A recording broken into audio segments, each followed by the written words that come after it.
The screams echoed through the empty plains as Catherine Fletcher doubled over in pain, clutching her swollen belly. The baby wasn't due for another month, but here, in the middle of nowhere with nothing but the vast Wyoming sky as witness, her water had broken, and labor pains gripped her with merciless intensity.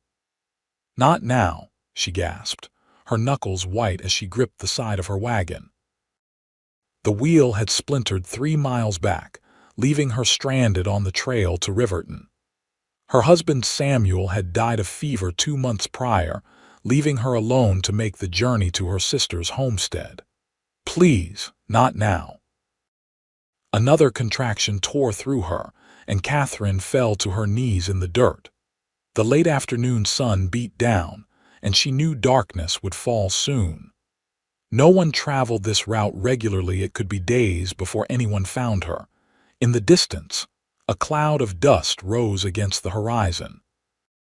Catherine's heart leaped with desperate hope as she forced herself to stand, waving frantically despite the pain that threatened to bring her back down. Owen Sutherland had been riding since dawn, eager to reach Riverton before nightfall. The cattle drive had ended 2 days ago, and with his pockets full of honest pay for the first time in months, he was looking forward to a real bed and a hot meal that wasn't cooked over a campfire. He noticed the broken-down wagon first, then the woman's desperate waving. Spurring his horse forward, he approached with caution. The trail could be dangerous, and not every stranded traveler had honest intentions. But as he drew closer, he saw her face contort with pain as she clutched her belly. "Madam," he called out, dismounting quickly, "are you all right?" Catherine looked up at the tall stranger, his face shadowed by a wide-brimmed hat. His clothes were trail-worn, dusty from travel, but his eyes were kind and alert. "The baby," she managed between gasps. "It's coming. Too early." "Please," her words dissolved into a moan as another contraction gripped her. Owen's stomach dropped. He knew horses and cattle. He'd helped birth calves in the dead of winter and foals in spring thunderstorms. But a human baby, that was women's territory. "Where's your husband?" he asked, looking around as if the man might appear from behind the wagon. "Dead," Catherine whispered. "Fever, 2 months ago." Owen's heart clenched. This woman was alone in labor miles from town. "I need to get you to Riverton," he said, already calculating the distance and time. "My horse can—" "No," Catherine cried out, clutching his arm with surprising strength. "There's no time. The pains are too close. The baby is coming now." As if to punctuate her words, she let out another scream, her face flushing red with exertion. "Jesus, Mary, and Joseph," Owen muttered, removing his hat and running a hand through his dark hair. "All right, madam. Let's get you into the wagon at least. More private there." With gentle strength, he lifted Catherine, surprised at how light she felt despite her condition. He carried her to the covered wagon and laid her on the bedroll inside. The space was neat but sparse, clearly the belongings of someone who had sold or left behind most possessions. "What's your name, madam?" he asked, trying to keep his voice steady as he helped her arrange herself. "Catherine," she gasped. "Catherine Fletcher." "Owen Sutherland," he replied. "I've helped birth animals, but never—" "It's not so different," Catherine said, trying to smile through her pain. "Except I can tell you what I need." Another contraction hit, and she gripped the edges of the bedroll. "They're coming faster," she panted. "You'll need clean cloth, water if there's any left."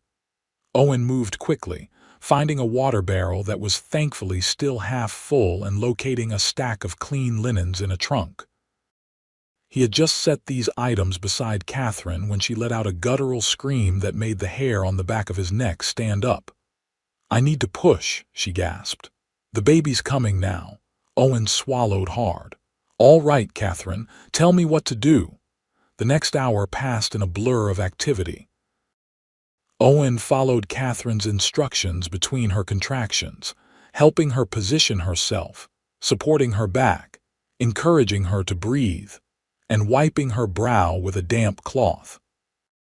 As the sun began to set, painting the prairie in gold and crimson, Catherine gave a final, mighty push, and Owen caught a tiny, slippery body in his waiting hands. "It's a girl," he said, his voice cracking with emotion as the infant let out a strong, indignant wail. "A little girl, Catherine." He wrapped the baby in clean linen as Catherine had instructed and placed the squalling infant on her mother's chest. Despite the unconventional circumstances of her arrival, the child appeared healthy, with a shock of dark hair and a fierce set to her tiny jaw. "Look at you," Catherine whispered, tears streaming down her face as she touched her daughter's cheek. "So impatient to see the world." Owen sat back on his heels, watching the tender scene with a lump in his throat. In his 30 years, he'd seen beautiful sunrises over mountain ranges, witnessed herds of wild horses running free across the plains, and stood at the edge of canyons so vast they seemed to reach into eternity. But nothing had prepared him for the raw beauty of this moment, a new life coming into the world, against all odds under the vast Wyoming sky. "Thank you," Catherine said, looking up at him with eyes shining with gratitude. "We would have died without you." Owen shook his head. "You did all the work, madam. Call me Catherine, please," she said softly. "After what we've just been through, formalities seem silly." "Catherine," he repeated, liking the way her name felt in his mouth. "What will you name her?" Catherine looked down at her daughter, who had quieted and was now nuzzling against her mother's chest. "Hope," she said after a moment. "Her name is Hope." Owen smiled. "It suits her." As darkness fell completely, Owen built a fire near the wagon and prepared a simple meal from Catherine's supplies and his own saddlebag. The night air grew cool, a blessing after the heat of the day. Stars appeared by the thousands in the clear sky, and somewhere in the distance, a coyote called to its pack. "You should rest," Owen told Catherine as he brought her a tin cup of broth. "I'll keep watch through the night." Catherine accepted the cup gratefully. "What about Riverton? Weren't you headed there?" "It'll still be there tomorrow," Owen said with a shrug. "Some things are more important than a hot bath and a saloon poker game." Catherine studied him in the firelight.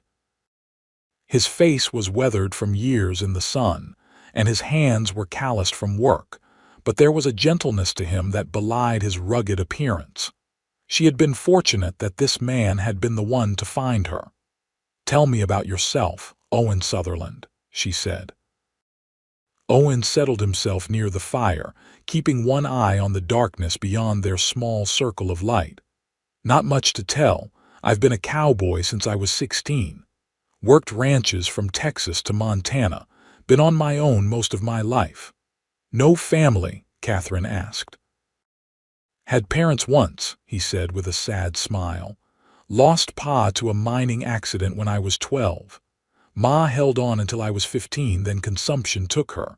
Been making my own way ever since." "I'm sorry," Catherine said softly. Owen shrugged.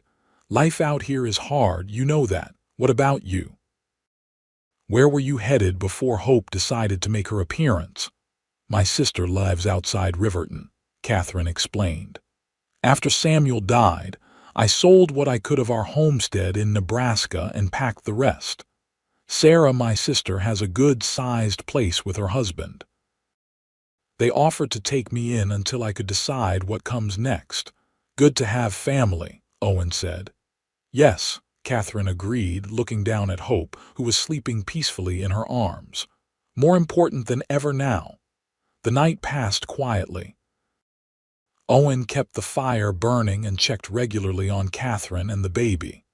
By morning, Catherine was pale and tired but alert, and little Hope was nursing eagerly. "We need to get you to Riverton," Owen said as he prepared a breakfast of coffee and hardtack. "You need a doctor to look you both over, and that wheel won't fix itself." Catherine nodded. "But how? I can't ride your horse in this condition, and the wagon won't move without repairs." Owen considered their options. I could ride to town, bring back help.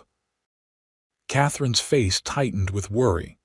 How long would that take? Half a day there and back if I push hard, Owen estimated, but I don't like leaving you alone. We don't have much choice, Catherine said pragmatically. Hope and I will be fine for a few hours. Owen still looked troubled. Let me think on it while we eat. As they shared their meager breakfast, Owen noticed a dust cloud in the distance, similar to the one he had made approaching yesterday. Someone's coming, he said, standing and shading his eyes. Looks like a wagon. Catherine strained to see.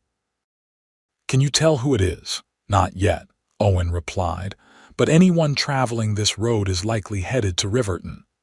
They waited anxiously as the wagon drew closer. Eventually, Owen could make out an older couple at the reins, their wagon loaded with supplies. Hello there. Owen called out, waving his hat to get their attention. The wagon slowed and the gray-haired man driving it eyed Owen suspiciously. Morning, the man called back. Everything all right here? Actually, we could use some help, Owen explained. This lady's wheel broke yesterday and she went into labor. Baby came in the night. The couple exchanged surprised looks, and the woman immediately scrambled down from her seat. Mercy me! A baby born out here, the woman exclaimed, hurrying toward the wagon. I'm Martha Wilson, and that's my husband George. We're headed to our son's place near Riverton. Catherine Fletcher, Catherine introduced herself as Martha climbed into the wagon. And this is Hope. Martha's face softened as she saw the newborn. Oh, she's beautiful. But both of you need proper care, not this rough camping. George had approached Owen and was examining the broken wheel. Spindle's completely gone, he observed. Won't be fixed out here. That's what I figured, Owen agreed. I was about to ride to town for help when you folks appeared. No need now, George said decisively. We can take the mother and child with us. You follow with your horse. We'll sort out what to do with the wagon later. I hate to leave my things, Catherine said, looking around at her possessions. Most can be transferred to our wagon, Martha assured her. The heaviest pieces will have to wait, but George and this young man can secure the wagon before we leave.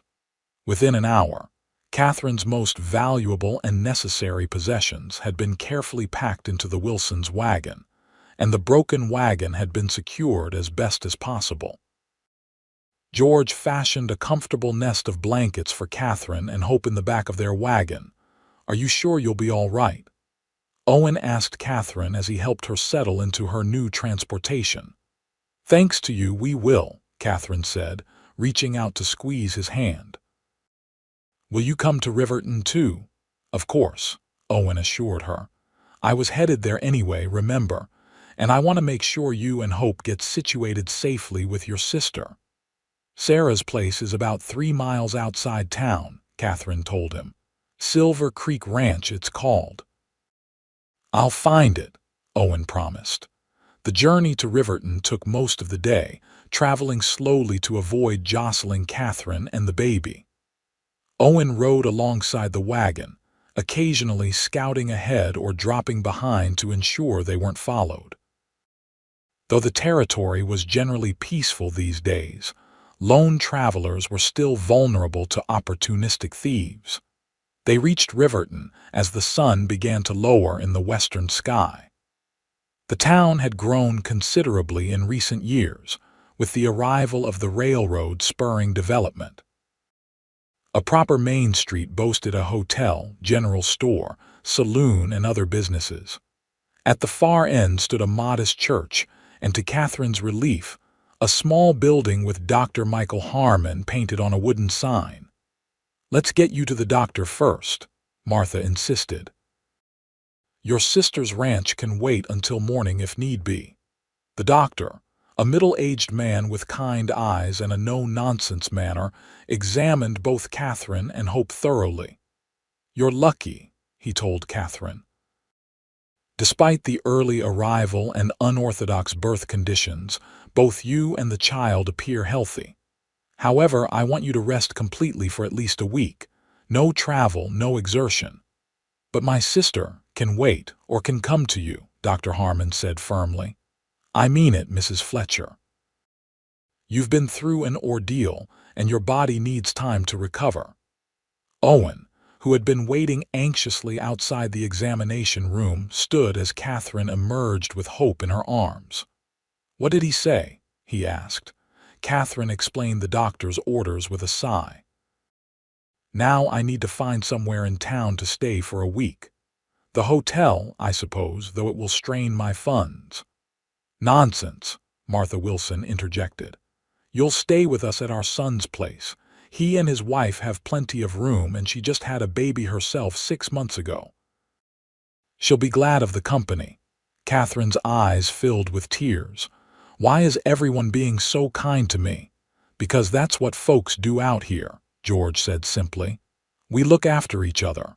Owen cleared his throat. I should go arrange for someone to retrieve your wagon and belongings. You'll come to dinner tonight? Martha asked him. Our son's place is the Willow Brook Farm just north of town. Anyone can point you there. Owen hesitated, looking at Catherine. Please come, she said softly. I'd like to thank you properly for everything you've done. All right, he agreed with a slight smile. I'll be there after I've seen to a few things.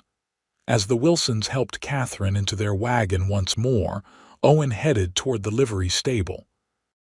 He needed to board his horse, arrange for Catherine's wagon to be retrieved, and perhaps find a bath and fresh clothes before dinner. The livery owner, a wiry man named Jenkins, listened to Owen's tale with interest. Delivering a baby, eh? That's not in most cowboys' skill set, he chuckled. I know the Fletcher woman's sister, Sarah. Married to Robert Cooper, they run the Silver Creek spread. Good folks. I'll send my boy out to let them know what's happened. Appreciate it, Owen said. And about the broken wagon, I'll send Ben Carter out tomorrow with his team, Jenkins promised. He's the best wheelwright in 3 counties. Where did you say it was? After giving detailed directions, Owen paid for his horse's care and inquired about bathing facilities. Hotel has proper baths, Jenkins told him. 3 doors down, can't miss it. Tell Maud I sent you, and she might not charge double because it's Saturday. An hour later, Owen emerged from the hotel feeling like a new man. His trail dust had been scrubbed away, his beard trimmed, and he'd changed into his one good shirt and cleanest pair of trousers. He'd even splurged on a haircut at the barber's next door. As he walked through Riverton toward the North Road, Owen found himself thinking about Catherine and little Hope. In just 24 hours, they had taken up residence in his mind in a way no one had for years. The vulnerability in Catherine's blue eyes when she'd first seen him approaching, the strength she'd shown during the birth, the tenderness with which she held her daughter, these images kept replaying in his thoughts. Don't be a fool, Sutherland, he muttered to himself. She's a widow with a newborn, heading to family. You're a drifter with nothing to offer. Yet even as he cautioned himself, his feet carried him steadily toward the Willow Brook Farm where Catherine waited. The Wilsons' son, Edward, and his wife, Lillian, welcomed Owen warmly when he arrived. Their farmhouse was modest but comfortable, with a large kitchen that smelled of fresh bread and roasting meat. Mother's been telling us about your heroics, Edward said, pumping Owen's hand enthusiastically. Not many men would know what to do in such a situation. I just did what needed doing, Owen said, embarrassed by the praise. Lillian, a pretty young woman with a baby on her hip, smiled at him. Well, Catherine is resting now, but she should be down for dinner. You must be starving after your adventures. Indeed, the dinner that followed was the finest Owen had eaten in months. A plump roast chicken, fresh vegetables from the farm's garden, hot biscuits with butter and honey, and an apple pie for dessert. Catherine joined them, looking refreshed after rest and a proper washing, with Hope sleeping peacefully in a borrowed cradle nearby. "Jenkins at the livery is sending word to your sister," Owen told her as they ate.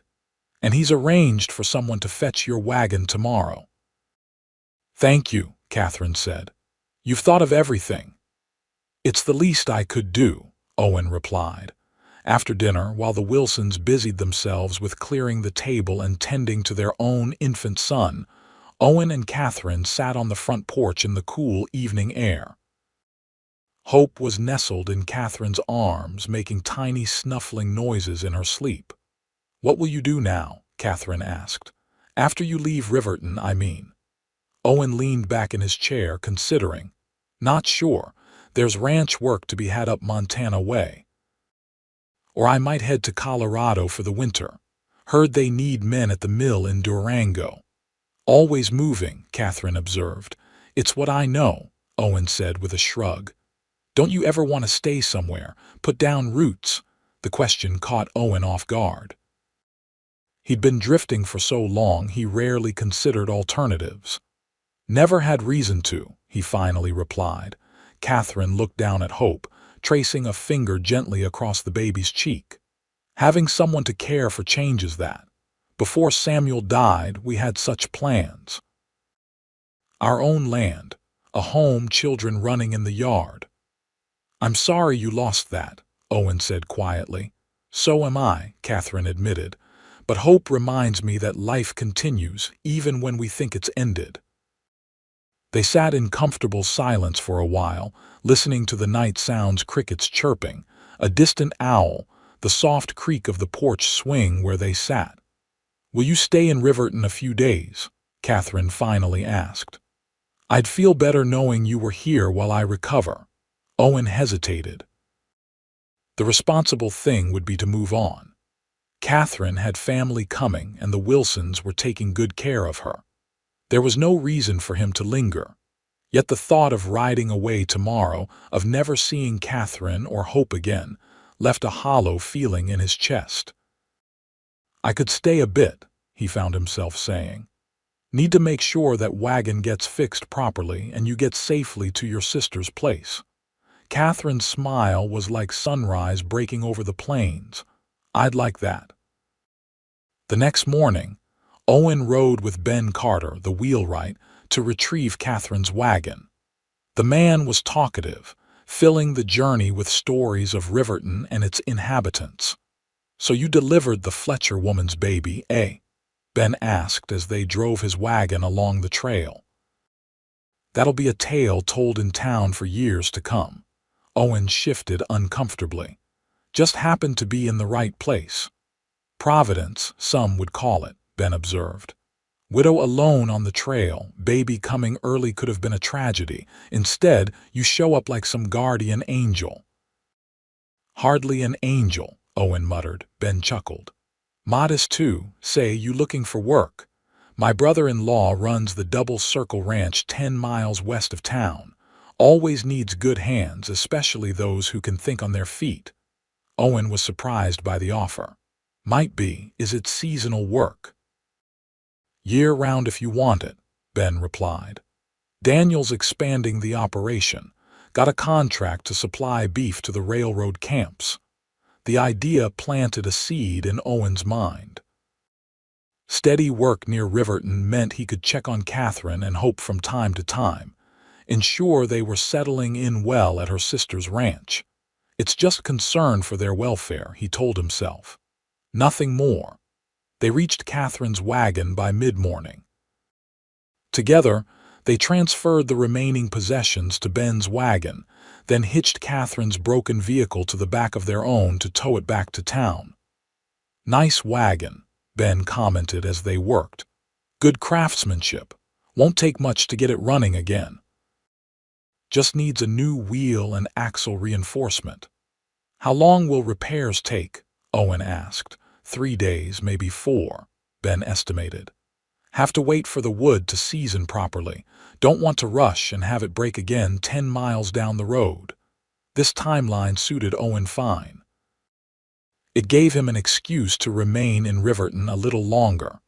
When they returned to town, Owen helped unload Catherine's belongings at the Wilson farm, where she greeted him with evident pleasure. "How do you feel today?" he asked, noting with relief that her color was better. "Much stronger," she assured him. "And Hope is eating well and sleeping between feedings. Dr. Harmon visited this morning and says we're both doing remarkably well, considering." "That's good news," Owen said, setting down a trunk in the guest room where Catherine was staying. "Your wagon should be repaired in 3 or 4 days. My sister and brother-in-law are coming to town tomorrow," Catherine told him. "Jenkins got word to them. They've invited me to stay with them as planned, but Dr. Harmon insists I remain here until at least the end of the week." "Best listen to the doctor," Owen advised. "No sense rushing your recovery." "Will you still be here when my sister comes?" Catherine asked, a hint of vulnerability in her voice. "I will," Owen promised. "Actually, I've been offered work nearby, might stick around Riverton for a while."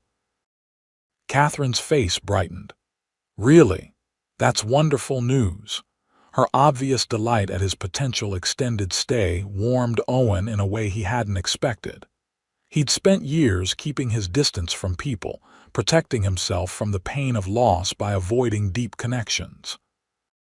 Yet in just 2 days, this woman and her tiny daughter had somehow slipped past his defenses. The next day, Catherine's sister Sarah arrived with her husband, Robert Cooper. Sarah was a younger version of Catherine, with the same golden blonde hair and blue eyes, though her face showed the weathering effects of years in the Wyoming sun.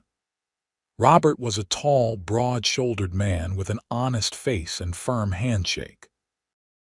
"We can't thank you enough for what you did, Mr. Sutherland," Sarah said, clasping Owen's hand between both of hers. "If you hadn't come along when you did—" She couldn't finish the sentence, her eyes filling with tears. "You're welcome at Silver Creek anytime," Robert added. "Our home is yours whenever you need it." Owen was touched by their gratitude and generosity. "I appreciate that. I'm actually considering taking work at the Double Circle Ranch nearby." "Daniel Thornton's place?" Robert asked. "Good operation. Daniel's fair and pays on time. You could do worse." While Catherine visited with her sister, Owen and Robert stepped outside to talk. "Catherine told me about losing her husband," Owen said quietly. "Must have been hard, making the journey here alone in her condition." Robert nodded grimly. "Samuel was a good man. His death hit her hard. We begged her to wait until after the baby came to travel, but she was determined. Said she couldn't afford to keep their place without him." "She's strong," Owen observed. "Stubborn is what we call it in the family," Robert said with a slight smile. "But yes, she has grit. She'll need it, raising a child alone out here." "She won't be alone," Owen found himself saying. "She has you and your wife. And perhaps others who care about her welfare," Robert suggested, giving Owen a knowing look. Owen felt his face warm. Was his interest in Catherine so obvious? "I just want to make sure she and the baby are all right," he said carefully. Robert nodded, not pressing the issue. "Well, as I said, you're welcome at our place anytime. We're having a small gathering 2 Sundays from now, harvest celebration. Nothing fancy, just neighbors sharing a meal." "You should come." "I might do that," Owen replied. Over the next few days, Owen secured the job at the Double Circle Ranch. Daniel Thornton was impressed by Owen's extensive experience with cattle and hired him immediately, offering use of a small cabin on the property. "Previous hand built it, left last spring to try his luck mining in Colorado," Daniel explained as he showed Owen the simple one-room structure. "Needs some work, but it's solid. Stove works, roof doesn't leak." "It's more than adequate," Owen assured him, surveying what would be his first real home in years. The cabin was basic but clean, with a bed, table, 2 chairs, and a cook stove. A small window looked out toward the distant mountains. "You can start Monday," Daniel said. Take the rest of the week to get settled and take care of any business in town. This arrangement was perfect, allowing Owen to be present when Catherine was cleared to travel to her sister's ranch. By Saturday, Dr. Harmon pronounced both mother and child fit to make the short journey to Silver Creek. Just take it easy for another week, the doctor cautioned. No heavy lifting, plenty of rest between activities. Catherine's wagon, now repaired with a sturdy new wheel, was loaded with her possessions. Robert brought their larger wagon as well to transport Catherine and Hope more comfortably. As they prepared to depart from the Wilson farm, Catherine sought Owen out. "I don't know how to thank you," she said, Hope sleeping peacefully in her arms. "You saved our lives." "No need for thanks," Owen replied. "Anyone would have done the same." "No," Catherine said firmly. "Not anyone could have done what you did. You kept your head in a crisis, delivered my baby safely, and protected us through the night. You've arranged for my wagon's repair and made sure we had a safe place to recover. These aren't small things, Owen." The way she said his name made his heart beat faster. "You're coming to Silver Creek for the harvest gathering, aren't you?" Catherine asked. "Robert said he invited you." "I plan to," Owen assured her. "I start work at Double Circle on Monday, but I'll have Sundays free." "Good," Catherine said with a smile. Hope should meet the man who brought her into the world. As the wagons pulled away from town, Owen stood watching until they disappeared from sight. For the first time in years, he felt a pull towards someone that was stronger than his instinct to keep moving. The following week passed quickly as Owen settled into his new role at the Double Circle. The work was hard but satisfying, and Daniel proved to be a fair employer who valued Owen's experience and work ethic. The other hands were a decent bunch of men, though Owen kept mostly to himself, spending his evenings fixing up his cabin and thinking about Catherine and Hope. By the time Sunday arrived, Owen had cleaned and repaired his small home, adding a few personal touches: a bookshelf made from old crates, curtains purchased from the general store in town, a rocking chair he'd bought secondhand from another ranch hand. He rose early that day, putting on his best clothes and carefully grooming himself before saddling his horse for the ride to Silver Creek. He brought with him 2 gifts: a small wooden horse he'd carved during his evening hours for Hope, and a loaf of fresh bread he'd purchased from the baker in Riverton for the communal meal. Silver Creek Ranch sat in a picturesque valley with a clear stream running through it. The main house was larger than Owen had expected, built of solid logs with a covered porch wrapping around 2 sides. Several outbuildings, a barn, and corrals completed the homestead. As Owen approached, he could see other wagons and horses already there, indicating the gathering was underway. Robert spotted him first, waving from where he was turning meat over a pit barbecue. "Owen, glad you made it," he called. "Tie your horse over by the corral and come join us." Owen did as suggested, then made his way toward the cluster of people in the yard. He recognized a few faces from town, including Ben Carter and his wife. Others were strangers, presumably neighboring ranchers and their families. He scanned the crowd for Catherine, but didn't see her immediately. A moment of doubt struck him. Perhaps she was resting inside, or maybe she'd changed her mind about wanting to see him again. "Mr. Sutherland." Owen turned to see Sarah Cooper approaching with a warm smile. "We're so glad you could join us," she said. "Catherine's just inside with Hope. She'll be out shortly. Come, let me introduce you to some of our neighbors." For the next half hour, Owen made polite conversation with the various guests, though his eyes frequently strayed to the house's front door. Finally, it opened, and Catherine emerged with Hope in her arms. The sight of her stole Owen's breath.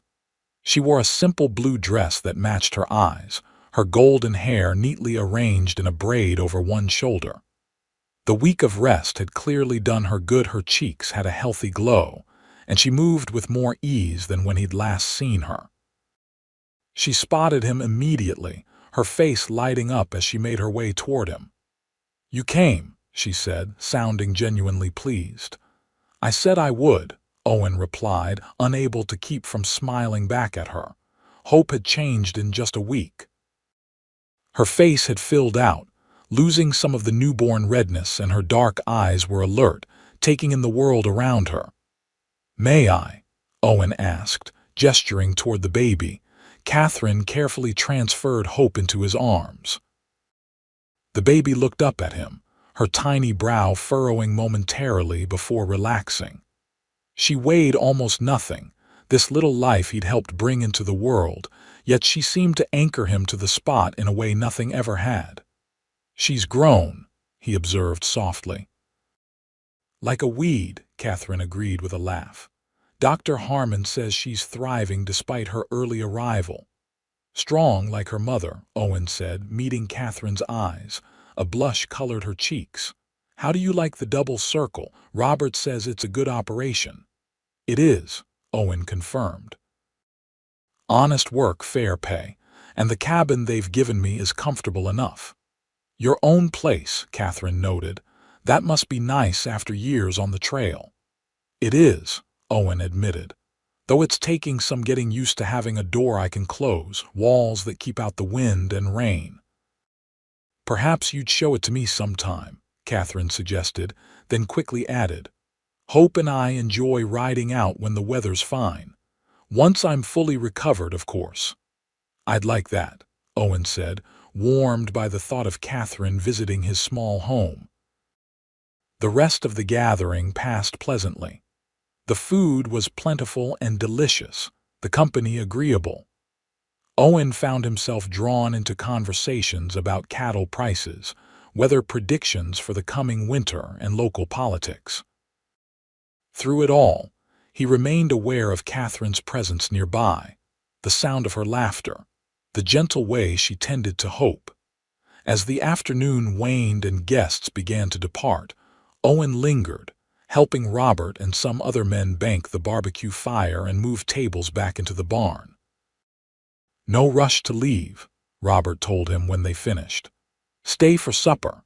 Sarah always makes too much food."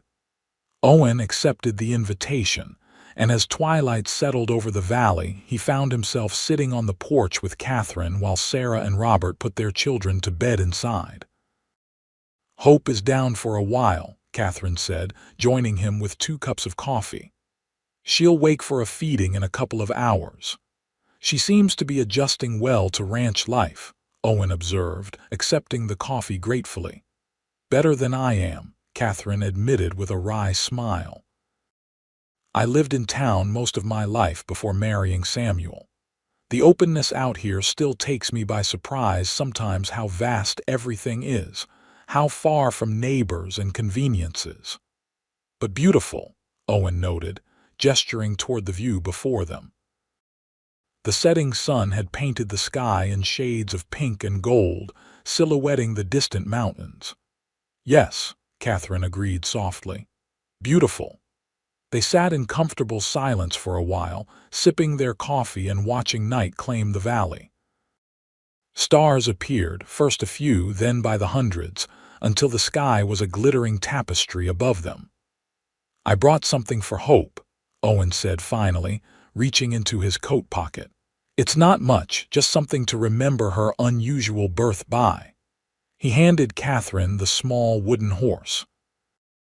She took it, turning it over in her hands, admiring the careful craftsmanship.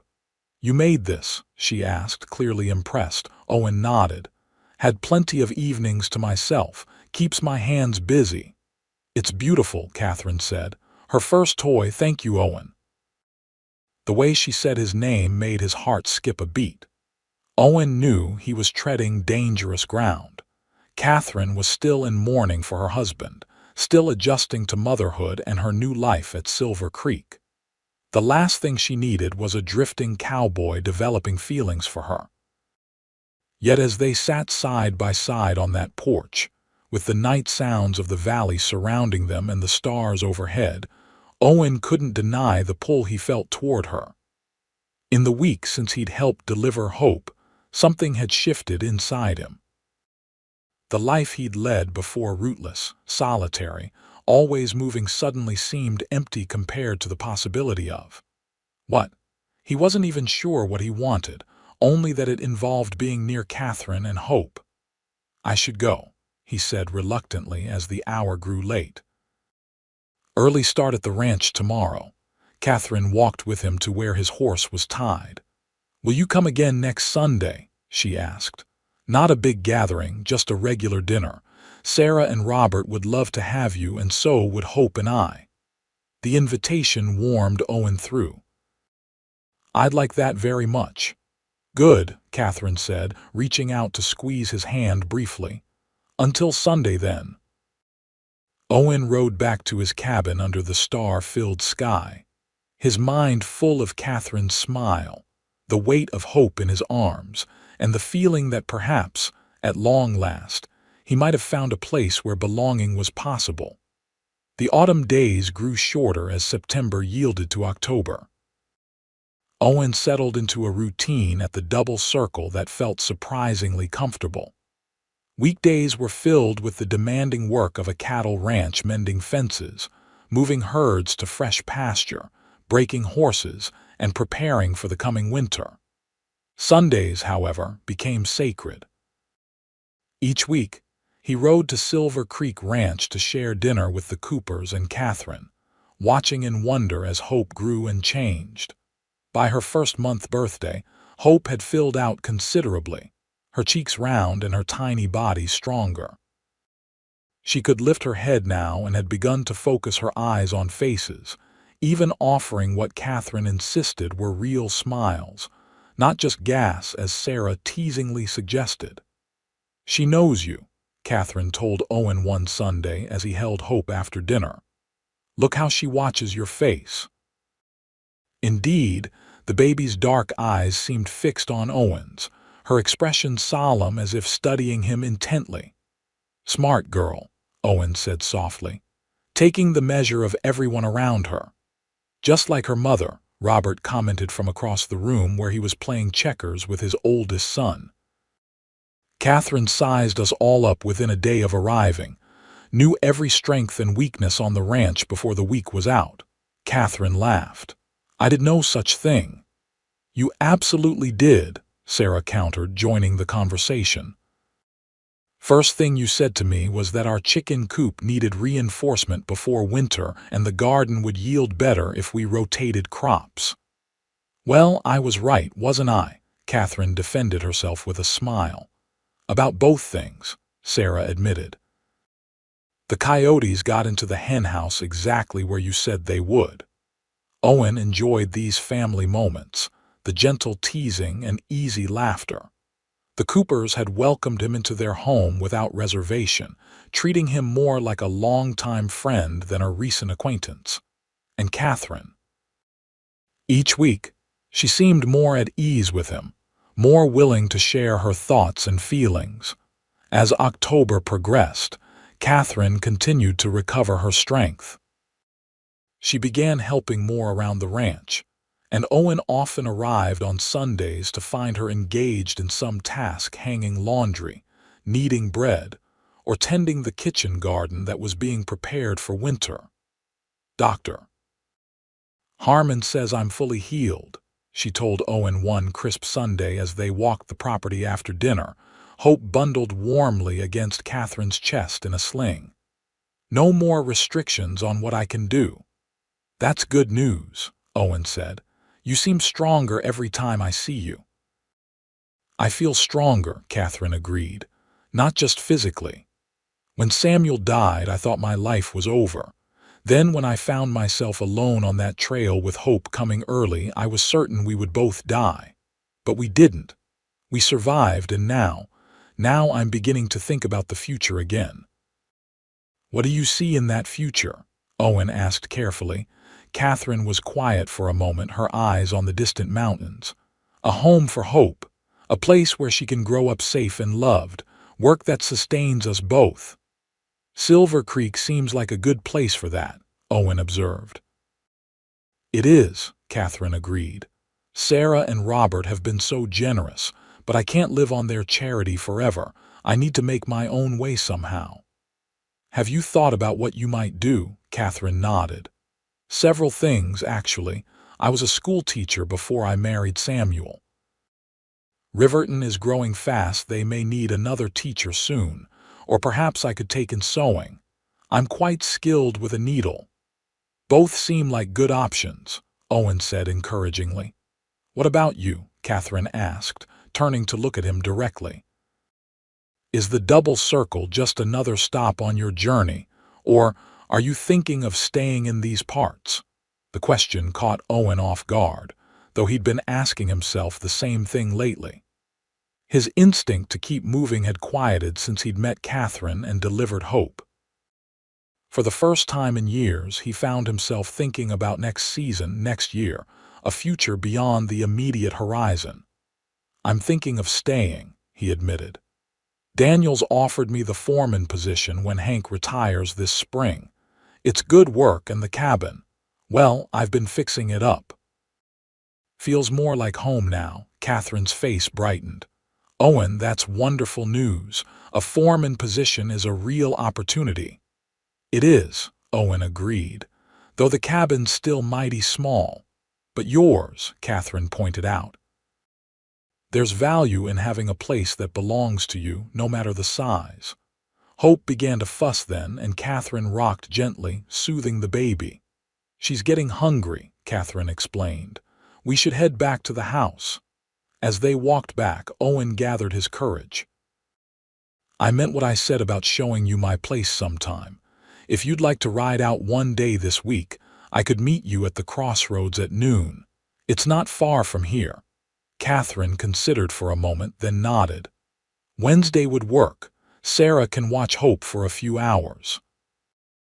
Wednesday it is, Owen agreed, his heart beating faster at the thought of spending time alone with Catherine away from the watchful eyes of her family. When Wednesday arrived, Owen was uncharacteristically nervous. He'd spent the previous evening cleaning his cabin thoroughly, even adding touches like fresh pine boughs and a tin can for a pleasant scent, and his one good blanket folded neatly on the bed. He'd arranged with Daniel to take an extended noon break, promising to make up the work in the evening. He met Catherine at the crossroads as planned, his breath catching at the sight of her on horseback.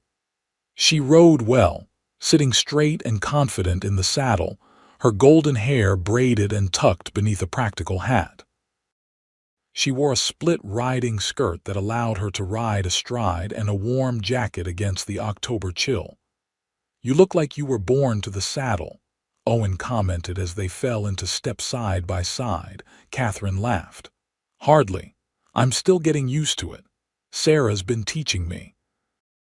How is Hope? He asked, knowing how difficult it must have been for Catherine to leave her, even briefly. Sleeping peacefully when I left, Catherine replied.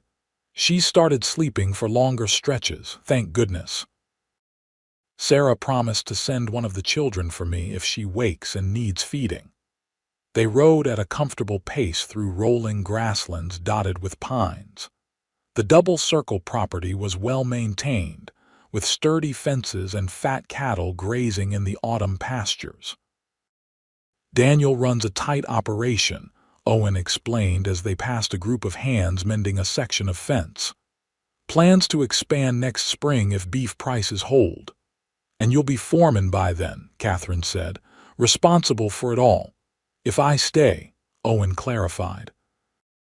I haven't given Daniel my final answer yet. Catherine gave him a sidelong glance but didn't press the issue.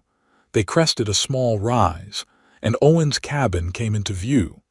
It sat in a protected hollow with tall pines on three sides and a small creek running nearby. Smoke rose from the chimney. He'd left a small fire burning to keep the place warm, and the afternoon sun glinted off the recently washed window. Owen, Catherine breathed.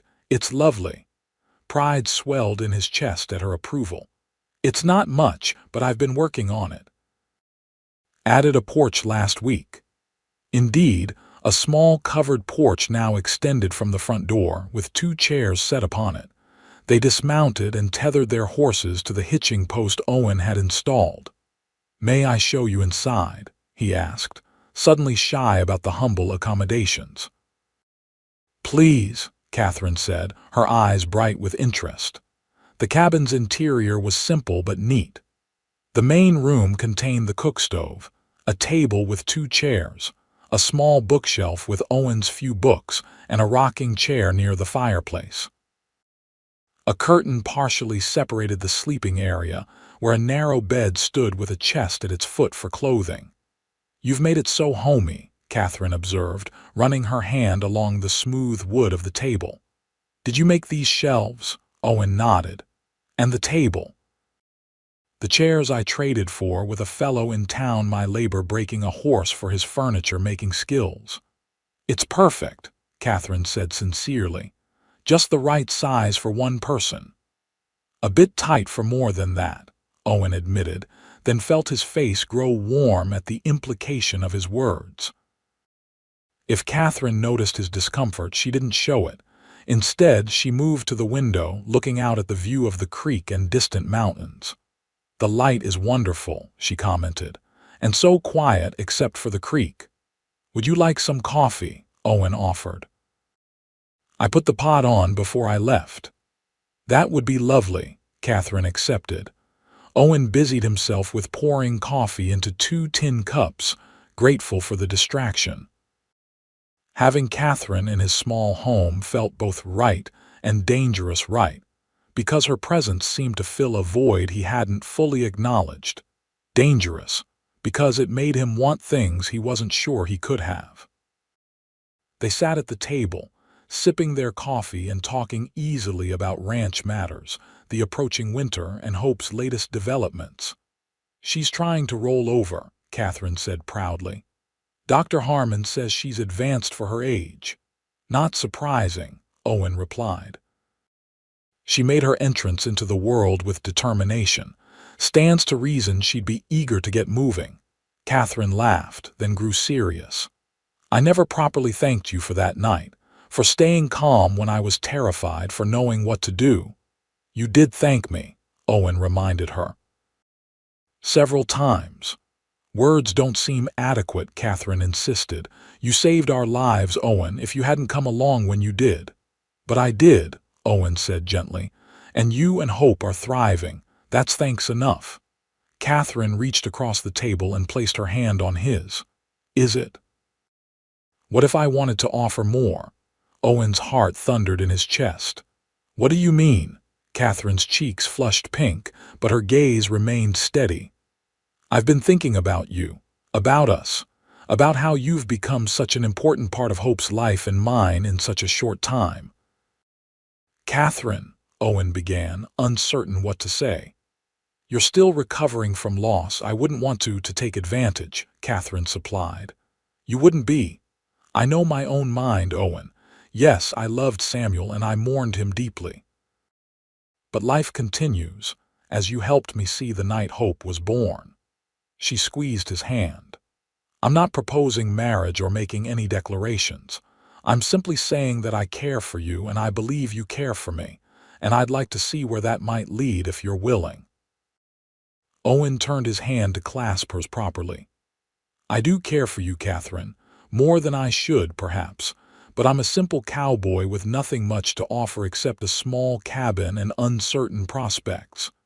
"You offer kindness," Catherine countered, "and strength and gentleness and integrity. I've seen how you are with Hope, how patient and tender. Those qualities are worth more than gold to me." The honesty in her blue eyes undid him. Owen stood, drawing Catherine to her feet and pulling her gently into his arms. "I've wanted to do this for weeks," he murmured, giving her every chance to pull away. Instead, Catherine leaned into him, lifting her face to his. Their first kiss was gentle, tentative, a question being asked and answered. When they parted, Catherine's eyes were shining. "That was worth waiting for," she whispered. Owen tucked a loose strand of hair behind her ear. "I've never met anyone like you, Catherine Fletcher. You've made me want things I gave up on long ago: a home, a family, a place to belong." "Those things are possible, Owen," Catherine said softly, "if we're brave enough to reach for them." They spent another hour at the cabin, talking more openly now about their feelings and hopes. Both agreed to proceed slowly, mindful of the complexities of their situation: Catherine's recent widowhood, her responsibilities to Hope, the opinions of her family and the community. "Sarah already suspects," Catherine admitted as they prepared to leave.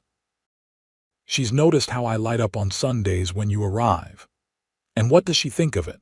Owen asked, concerned about the Cooper's reaction. "She worries it's too soon," Catherine said honestly, "but she also says life is too short and too hard out here to deny happiness when it presents itself." "Wise woman," Owen commented.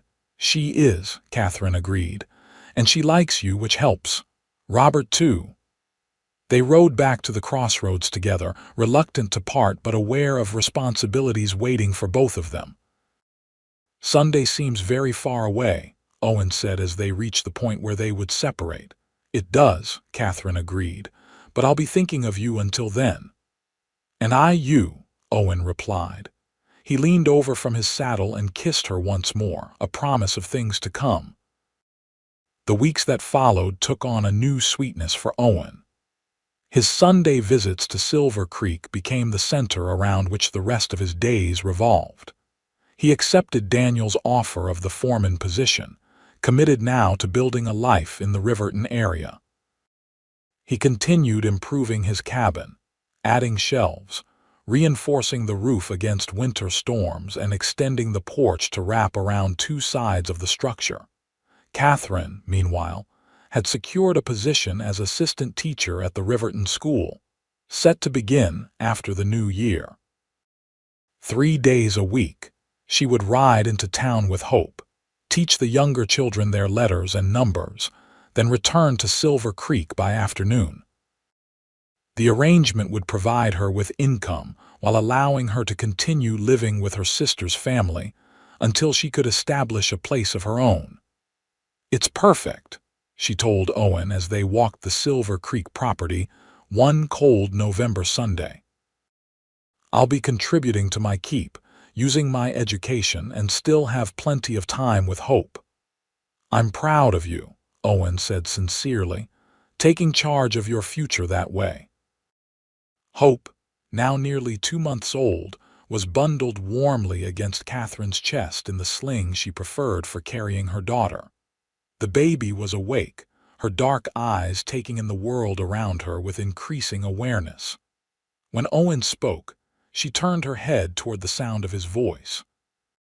"She knows you," Catherine said, not for the first time. "See how she responds to your voice." Owen reached out to touch Hope's cheek gently. "Hello there, little one. Growing stronger every day, aren't you?" Hope's tiny hand escaped the blanket and grabbed Owen's finger with surprising strength. "She definitely knows me," Owen said with a chuckle, "and she's not letting go." "Smart girl," Catherine murmured, echoing what Owen had said about Hope weeks before. As they walked back toward the house, Owen gathered his courage. "I've been thinking," he began. "A dangerous pastime," Catherine teased. "Indeed," Owen agreed with a smile, "but necessary sometimes. I've been thinking about us, about the future." Catherine looked at him expectantly. "I know we agreed to take things slowly," Owen continued, "and I respect that. But I also know what I want now with a certainty I've never felt before." He stopped walking and turned to face her directly. "I love you, Catherine, you and Hope both. I want to build a life with you if you'll have me." Catherine's eyes filled with tears, but her smile was radiant. "Oh, Owen. I love you too. I think I have since that night on the trail when you helped bring Hope into the world." "Is it too soon to speak of marriage?" Owen asked. "I know you're still healing from Samuel's loss, and I don't want to rush you, but I want you to know my intentions are serious." Catherine shifted Hope slightly so she could reach up and touch Owen's face. "It's not too soon to speak of it. Samuel would want me to be happy to give Hope a father who loves her. And that's what you do. Owen, you love her as if she were your own." "She is my own in every way that matters," Owen said simply. "I was there when she took her first breath. I'd like to be there for all the breaths that follow." Catherine stood on tiptoe and kissed him, a kiss full of promise and future. "Then yes," she whispered against his lips. "Yes, I will marry you, Owen Sutherland." They announced their engagement to the Coopers that evening over dinner. Sarah cried happy tears while Robert shook Owen's hand firmly. "You'll take care of them both," Robert said, a statement rather than a question. "With everything I have," Owen promised. They set the wedding date for Christmas Eve, a time when the community would already be gathered for holiday celebrations and when traveling relatives could attend. The ceremony would take place in the small church in Riverton, followed by a reception at Silver Creek. The weeks leading up to the wedding passed in a blur of preparation and anticipation.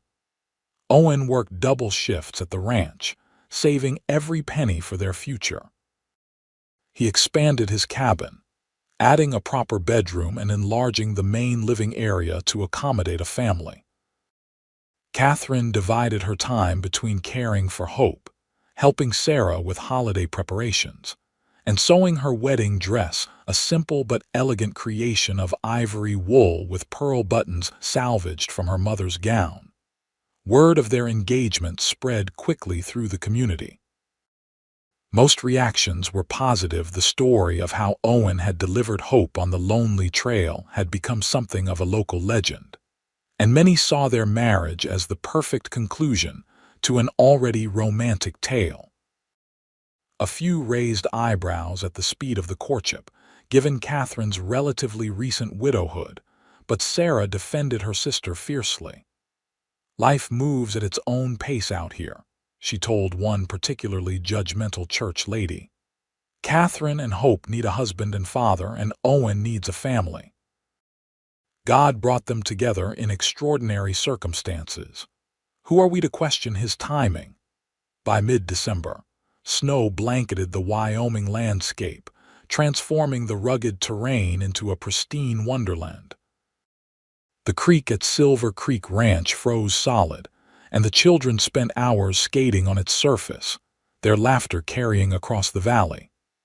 Inside, the house was warm and fragrant with the smells of holiday baking and pine boughs brought in to decorate the mantels and tables. A week before the wedding, a letter arrived for Catherine from Nebraska. It was from Samuel's brother, responding to the news of her engagement. "He wishes us well," Catherine told Owen that Sunday as they sat by the fire after dinner. Hope was sleeping peacefully in a cradle Robert had crafted as a gift for the soon-to-be-married couple. "Says Samuel would approve of a man who saved his daughter's life." "That's generous of him," Owen said, relieved. He'd worried about how Samuel's family might react to Catherine remarrying so soon. "He's a good man," Catherine said. "They all are. They're sending a package for Hope family heirlooms Samuel would have wanted her to have." Owen nodded, grateful for this connection to Hope's heritage. Though he would raise her as his own, he believed it important that she know of her birth father and his family. "We'll make sure she knows about Samuel," he promised. "About the man he was, how much he would have loved her." Catherine leaned against him, her head on his shoulder. "You're a remarkable man, Owen Sutherland." "Just a man who found what he didn't know he was looking for," Owen replied, wrapping his arm around her. Christmas Eve arrived with perfect weather for a wedding, clear skies, fresh snow on the ground, and temperatures cold but not bitter. The small church in Riverton was decorated with evergreen boughs, red ribbons, and candles that cast a warm glow over the gathered congregation. Owen stood at the altar, dressed in a new suit purchased specifically for the occasion, his normally unruly dark hair neatly combed. Daniel Thornton stood beside him as best man, having become a good friend as well as employer over the past months. When the church doors opened and Catherine appeared on Robert's arm, Owen's breath caught in his throat. She was radiant in her ivory gown, her golden hair arranged in soft waves beneath a veil trimmed with lace. She carried a small bouquet of winter greenery tied with a blue ribbon the same shade as her eyes. Sarah followed, carrying Hope, who was dressed in a christening gown that had been worn by generations of Cooper babies. The 3-month-old was awake and alert, her dark eyes taking in the unfamiliar surroundings with calm curiosity. As Catherine moved toward him down the aisle, Owen felt a certainty settle over him like a blessing. This woman and child were his family now. After years of drifting, he had found his home. The ceremony was simple but moving. They exchanged traditional vows, promising to love and cherish each other through whatever life might bring. When the minister pronounced them husband and wife, Owen kissed Catherine tenderly, sealing their commitment before God and community. Then, in a moment that hadn't been planned but felt absolutely right, Owen reached for Hope. Sarah placed the baby in his arms and he held her close as he spoke additional vows. "Hope Fletcher Sutherland," he said, his voice steady despite the emotion behind it. "I promise to be the father you deserve, to protect and guide you, to teach you about this world and your place in it, to love you as my own, because you are and have been since the moment you drew your first breath."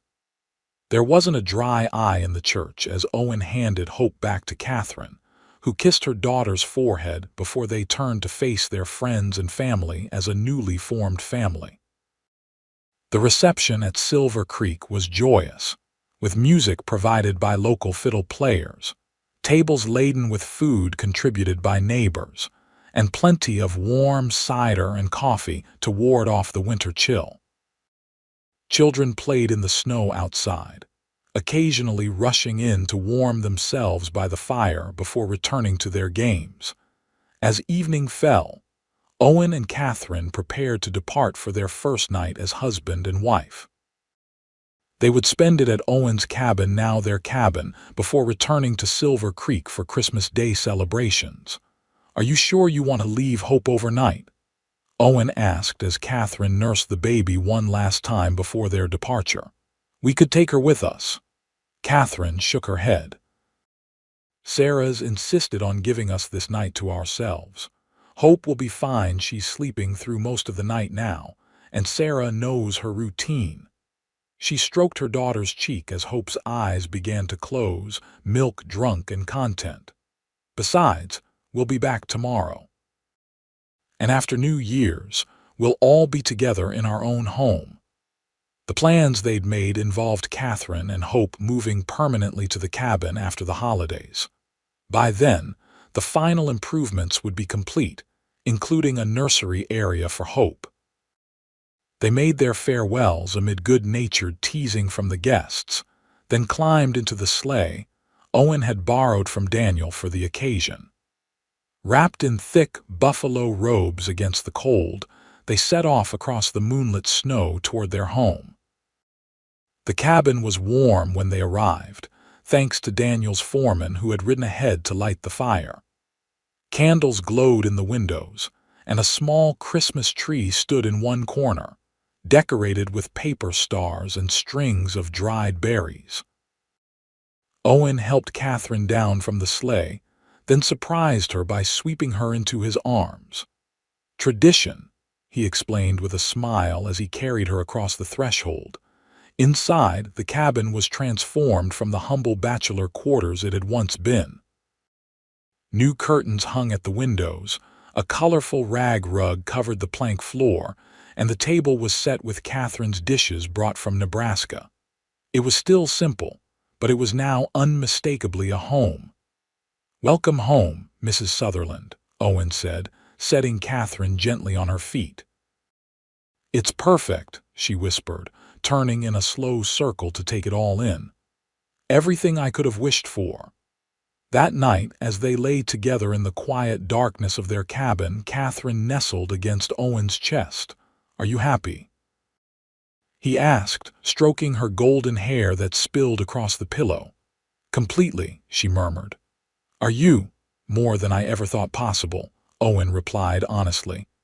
"If someone had told me 6 months ago that I'd be married with a daughter by Christmas, I'd have thought them mad." Catherine laughed softly. "Life has a way of surprising us. When my wagon wheel broke and I felt those first labor pains, I thought it was the end of everything. Instead, it was just the beginning."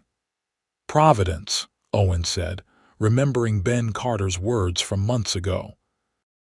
"Some things are meant to be." "Like us," Catherine agreed, raising her face for his kiss. The years that followed brought challenges and joys, as all lives do. The next winter was harsh, testing their resilience with blizzards and temperatures that froze the creek solid for months. But their cabin remained warm and secure, and by spring, Catherine was expecting their second child. Owen thrived as foreman at the Double Circle, eventually purchasing a small parcel of land adjacent to the ranch where he and Catherine established their own modest cattle operation. Hope grew into a bright, strong-willed child with her mother's golden hair and her birth father's thoughtful nature. She was joined by a brother, Samuel Owen, named for both his fathers, and 2 years later by twins Sarah and Robert, named for the aunt and uncle who had welcomed their unconventional family with open arms. Every year on Hope's birthday, Owen would tell the story of her dramatic entrance into the world, how her impatience to arrive had set in motion a chain of events that brought them all together. The children never tired of hearing how their father had delivered their eldest sister on a lonely trail, how he had fallen in love with their mother by firelight as a new life took her first breaths.